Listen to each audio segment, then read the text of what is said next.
LJPR के अध्यक्ष चिराग पासवान ने अपने पिता रामविलास पासवान की परंपरागत सीट हाजीपुर से नामांकन दाखिल कर दिया है।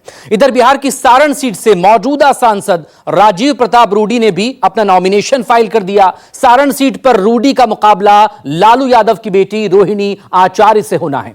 5वें चरण की इन सीटों पर 20 मई को वोटिंग होगी।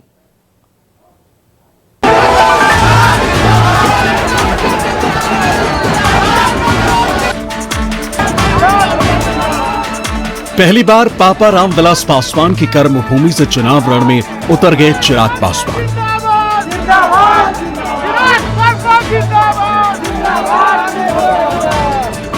नामांकन से पहले हाजीपुर की सड़क पर शक्ति प्रदर्शन हुआ।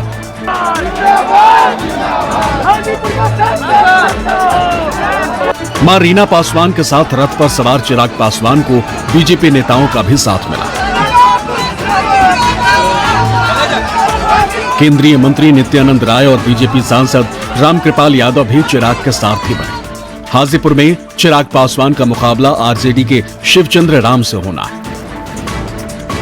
इस बात का संतोष भी है कि एक पुत्र धर्म को जिस तरीके से निभाना चाहिए, हाजीपुर जिसको उन्होंने अपनी मां का दर्जा दिया, आज उसी हाजीपुर की धरती को नमन करने जा रहा हूं।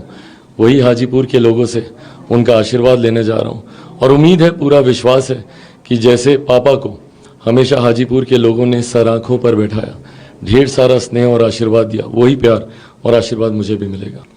मैं ईमानदारी से बोलता हूँ, मैं किसी भी चुनौती को या किसी भी लड़ाई को या चुनाव को मैं कतई हल्के में नहीं लेता।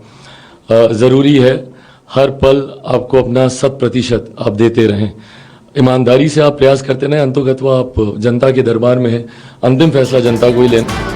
रोहिणी आचार्य के नामांकन के कारण एक बार फिर बिहार की हॉट सीट बनी सारण से पूर्व केंद्रीय मंत्री और मौजूदा सांसद राजीव प्रताप रूडी ने नामांकन दाखिल कर दिया।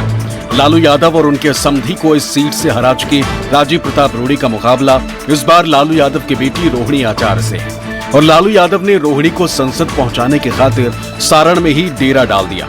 तेजस्वी यादव भी बहन रोहिणी के लिए प्रचार कर चुके हैं। रूडी ने कलेक्ट्रेट में पूरे परिवार के साथ नामांकन दाखिल किया, लेकिन पर्चा भरने के बाद राजेंद्र स्टेडियम में रैली हुई। राजनाथ सिंह के हुंकार ने इस सीट की अहमियत बता दी। रूडी और बीजेपी की चुनौती भी जाहिर हो गई। हमने अपना नामांकन 20 संसदीय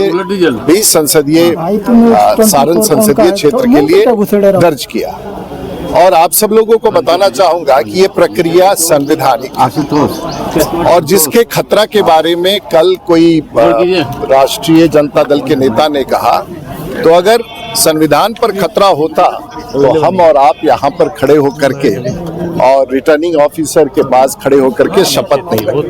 तो स्पष्ट है, आज भारत में कोई संविधान पर खतरा नहीं है। संविधान पूरा काम और संवैधानिक व्यवस्था के तहत चुनाव आयोग पूरा काम कर रहा है। तो ये बिल्कुल उस बात को खारिज करता है जो आजकल के नेता संविधान को ही चुनौती दे रहे हैं।